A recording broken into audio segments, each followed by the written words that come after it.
میرے نہایت احترام بزرگوں محترم اسلامی بھائیوں، اللہ رب العزت کا کروڑ احسان ہے کہ جس رب کائنات نے ہمیں آج جمعۃ المبارک کا یہ بابرکت دن عطا فرمایا۔ اللہ رب العزت کی بارگاہ میں دعا ہے ہم سب کا نماز جمعہ کے لیے حاضر ہونا بیٹھنا، اس تمام کو خالق کائنات اپنی بارگاہ میں قبول فرمائے اور اس کو ہمارے لیے آخرت میں ذریعہ نجات بنائے۔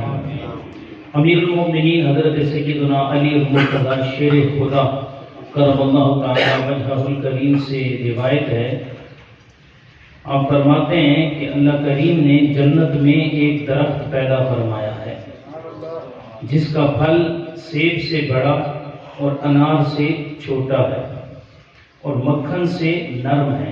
اس جنت کے درخت کا پھل اور اس کا ذائقہ کیسا ہے؟ مولا علی فرماتے ہیں کہ حضور فرماتے ہیں کہ وہ شہد سے میٹھا ہے۔ اور اس کی خوشبو کیسی ہے؟ فرمایا اس کی خوشبو مشک سے زیادہ ہے۔ اور فرمایا اس درخت کی جو شاخیں ہیں وہ موتیوں کی ہیں اور تلے سونے کے ہیں اور پتے زبرجد کے ہیں اور اس کا پھل صرف وہی کھا سکتا ہے۔ سبحان اللہ۔ بتا دیا اہمیت بتائی کہ وہ پھل کیسا ہوگا، درخت کیسا ہے، اس کے پتے کیسے ہیں، پھل کیسا ہے۔ لوگ کہتے ہیں کہ نبی کو دیوار پیچھے کا علم نہیں ہے، ہمارا نبی وہ ہے جو زمین پر بیٹھے ہیں اور جنت کے درخت کے پھل کا سائز بھی بتا رہے ہیں۔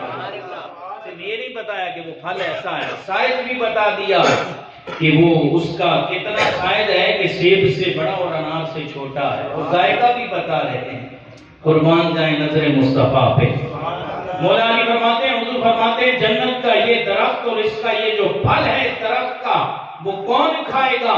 سنو، حضرت مولا علی فرماتے ہیں کہ حضور علیہ السلام نے فرمایا یہ پھل صرف اسے ہی ملے گا جو کثرت کے ساتھ درود پاک پڑھے گا۔ کتنی بڑی جو ہے وہ فضیلت ہے۔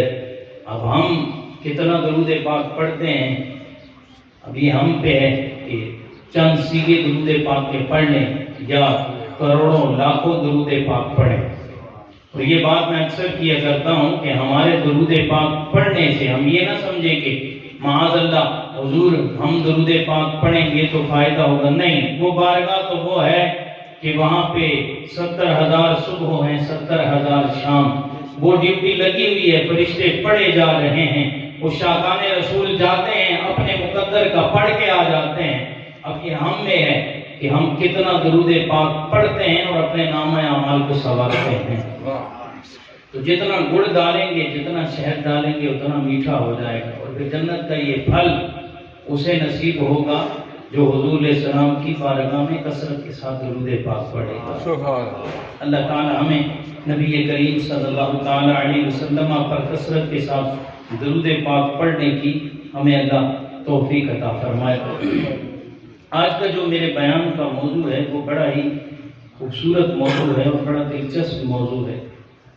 اللہ تبارک و تعالیٰ نے دین اسلام ہمیں عطا فرمایا، اور یہ جو ہمارا دین ہے یہ بڑا پیارا، بڑا سچا اور بڑا سچا مذہب ہے، اور یہ ہمارا مذہب جو ہے یہ امن و آشنی کا درس دیتا ہے۔ ہمارے مذہب میں لوگوں کو توڑنے کا درس نہیں دیا جاتا بلکہ لوگوں کو جوڑنے کا درس دیا جاتا ہے۔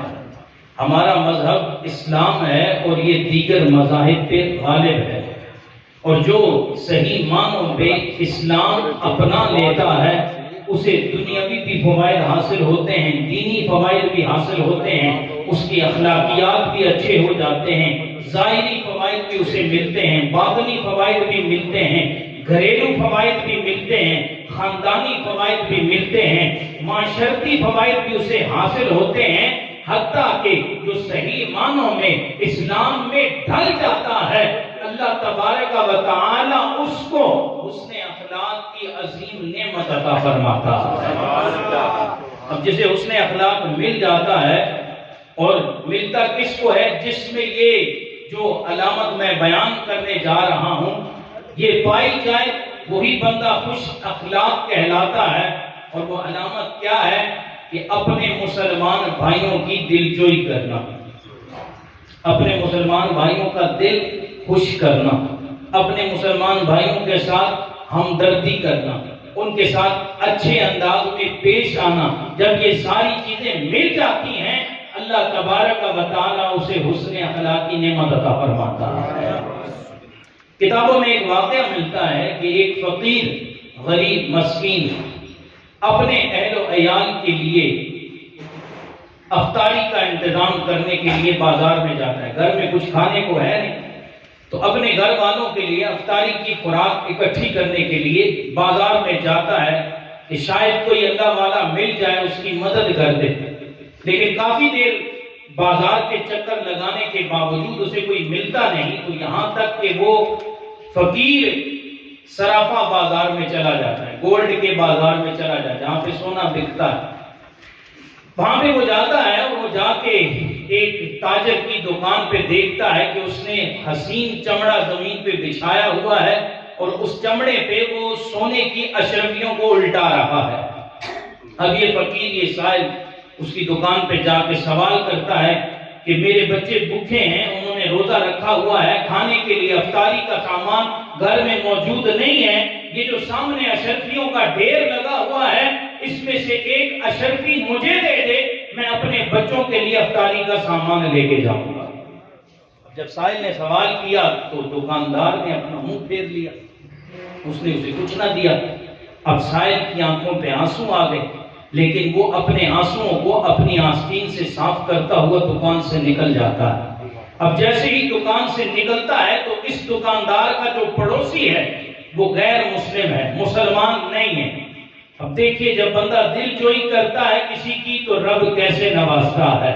وہ غیر مسلم ہے، وہ کہتا ہے تو ابھی اس دکان سے روتا ہوا نکلا ہے، وجہ کیا ہے؟ کیا میرے پڑوسی نے تجھے مارا ہے، تجھے تکلیف دی ہے، تجھے کوئی مصیبت پہنچائی ہے تو مجھے بتا۔ اس نے کہا نہیں، اس نے کوئی تکلیف نہیں دی، اس نے مارا نہیں ہے، لیکن ایک چیز کا سوال میں نے اس سے کیا ہے، اس نے مجھے نہیں دیے۔ کہا کیا سوال کیا ہے؟ کہا میرے بچوں نے روزہ رکھا ہے، میرے گھر والوں نے روزہ رکھا ہے، افطاری کا وقت قریب ہے، میں ان کی افطاری کے لیے سامان لینے آیا تھا، ہاتھ میں پیسے نہیں ہیں، میں نے ایک اشرفی کا سوال کیا کہ ایک اشرفی مجھے دے دے، میں اپنے بچوں کے لیے افطاری کا سامان لے کے جاؤں گا۔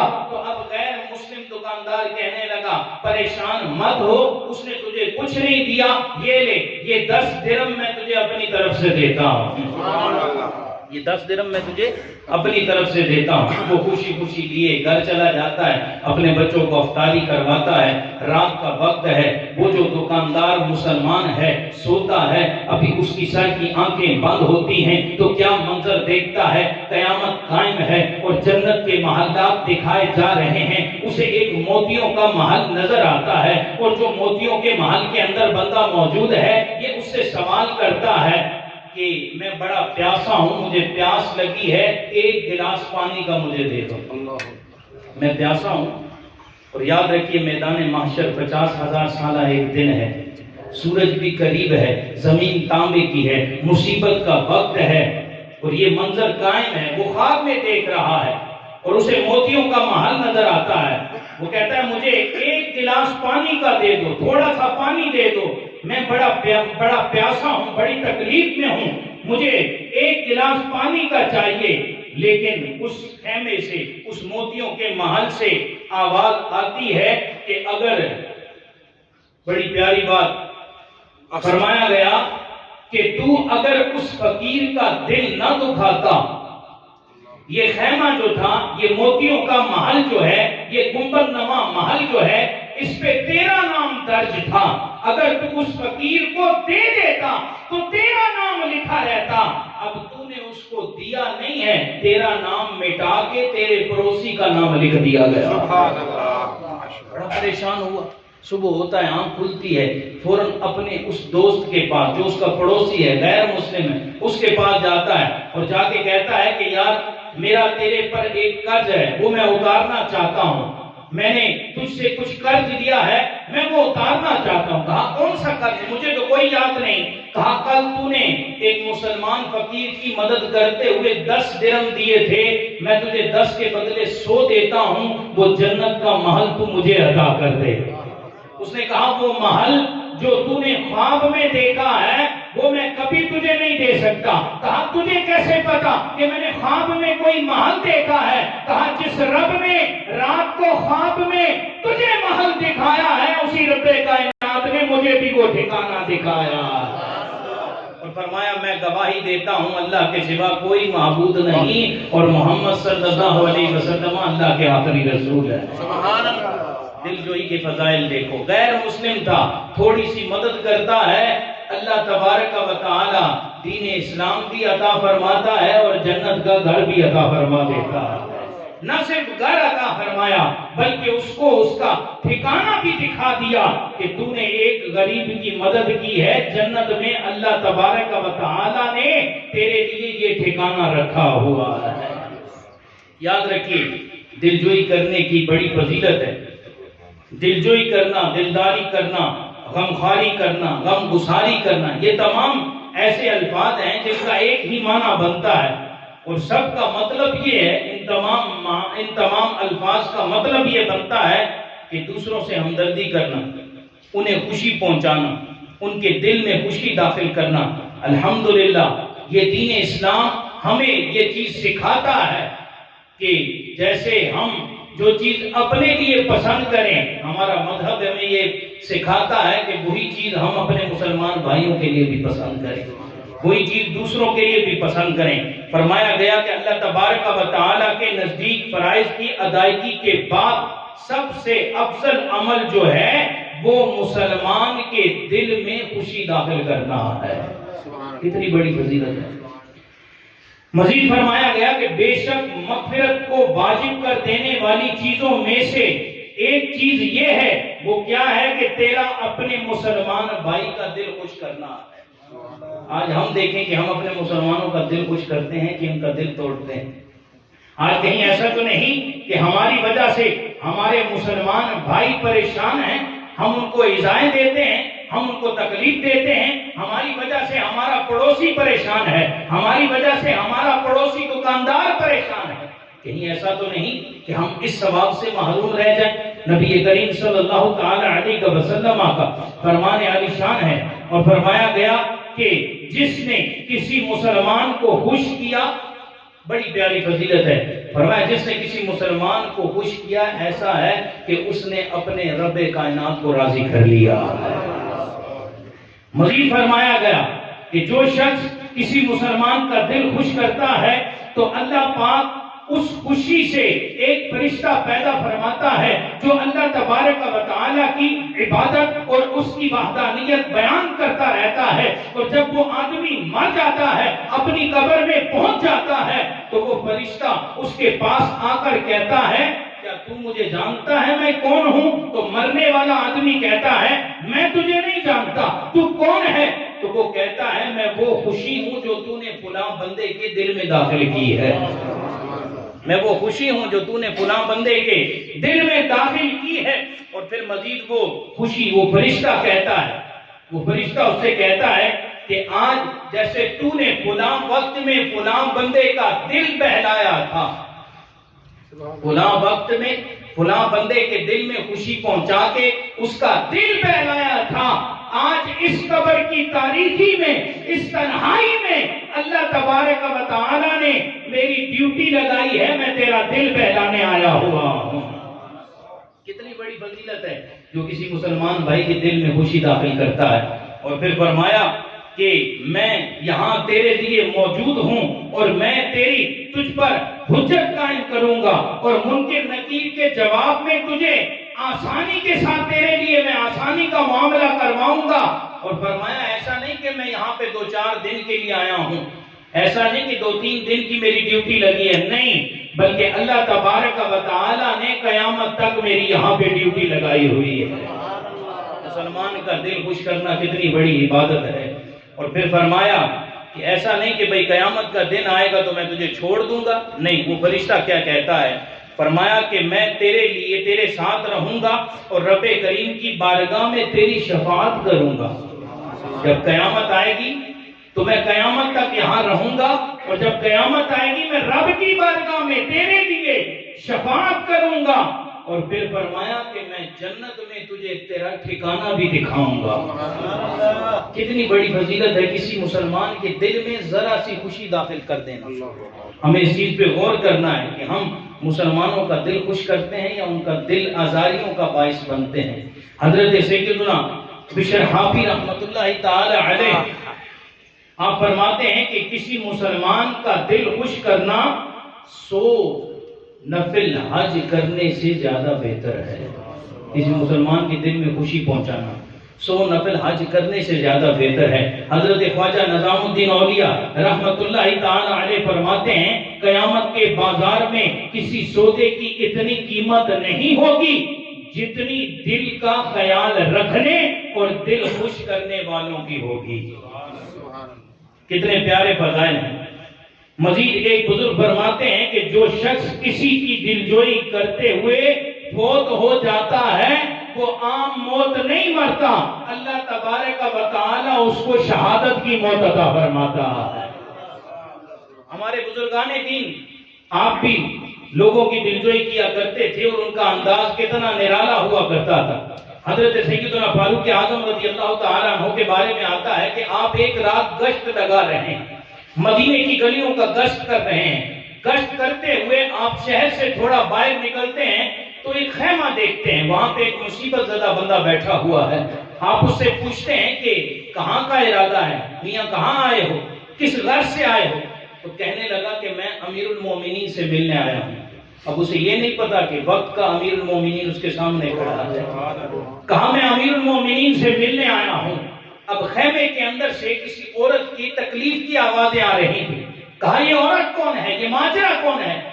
تو اس شخص نے عرض کیا علی جا اندر جو عورت موجود ہے وہ میری بیوی ہے اور اس کو بچے کی ولادت کا سلسلہ ہے اور کوئی عورت اس کے پاس موجود نہیں ہے. حضرت فاروق اعظم فرماتے ہیں تو ٹھہر جا میں ابھی آتا ہوں. امیر المومنین ہیں، کئی میلوں پہ آپ کی حکومت ہے اور فرما رہے ہیں تو رک میں ابھی آتا ہوں. گھر جاتے ہیں، اپنی زوجہ حضرت ام کلثوم رضی اللہ تعالیٰ عنہ جو مولا علی کی صاحبزادی، ان سے آپ فرماتے ہیں کہ کیا تم یہ نہیں چاہتی کہ میں تمہیں آج نیکی عطا کروں، تجھے اللہ کی طرف سے کوئی بڑی نیکی ملے؟ عرض کرنے لگی علی جا کیا وجہ ہے، میں تو حاضر ہوں، میں نیکی کمانے کے لیے حاضر ہوں، میں نیکی حاصل کرنے کے لیے حاضر ہوں، کیا وجہ ہے؟ فرمایا فلاں خیمے پہ ایک عورت موجود ہے اور اس کے بچے کی پیدائش کا سلسلہ ہے لیکن کوئی عورت اس کے سرانے موجود نہیں. فرمایا آپ حکم فرمائیں تو میں ابھی اس عورت کے پاس چلی جاتی ہوں. آپ اپنی زوجہ کو لیتے ہیں اور اس خیمے کے قریب جاتے ہیں، اپنی زوجہ کو اندر بھیج دیتے ہیں اور وہ جو باہر شخص بیٹھا ہے اسے فرماتے ہیں لکڑیاں لگا، آگ کو روشن کر. آگ روشن کی جاتی ہے، آپ اس پر ہنڈیاں رکھتے ہیں، خود پکا رہے ہیں. وقت کا امیر المومنین ہے، وقت کا امیر المومنین ہے. امیر المومنین کی مثالیں دینا آسان ہے لیکن ان کی باتوں پہ عمل کرنا بڑا مشکل ہے. وقت کا امیر المومنین خود ہانڈی پکا رہے ہیں، کھانا پکا رہے ہیں. اب تھوڑی دیر بعد اندر خیمے سے آواز آتی ہے علی جا اے امیر المومنین، آپ کی زوجہ پکارتی ہیں اے مسلمانوں کے امیر اپنے دوست کو خوشخبری دیں، اللہ تبارک و تعالی نے آپ کے دوست کو بیٹے کی نعمت عطا فرمائی ہے.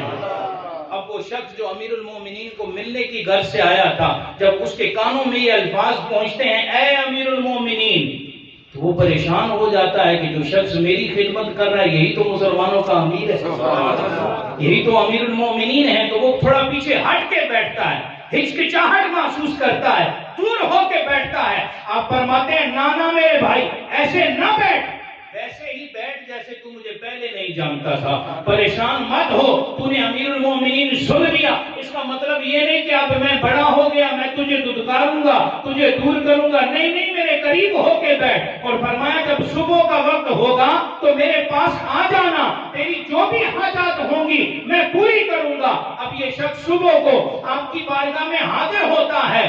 جب آپ کے پاس جاتا ہے تو آپ اس کے بیٹے کا وظیفہ بھی دیتے ہیں اور اس کو انعامات سے بھی نوازتے ہیں. حضرت سیدنا امام حسن بصری رحمہ، حضرت سیدنا امام حسن رضی اللہ تعالی عنہ، حضرت مولا علی شیر خدا کرم اللہ تعالی وجہہ الکریم کے صاحبزادے ہیں، اور آپ کی کیا شان ہے، نبی کریم صلی اللہ تعالی علیہ وسلم نے آپ کے ہی بارے میں فرمایا کہ یہ جنتی نوجوانوں کے سردار ہیں، اور یہ بلند مرتبہ صحابی ہیں، اور یہ آل بیت میں آپ کا شمار ہوتا ہے، یہ مولا علی کے شہزادے ہیں، حضرت بی بی فاطمہ رضی اللہ تعالی عنہا کے جگر کے ٹکڑا ہیں، اور حضرت امام حسین کے بھائی جان ہیں۔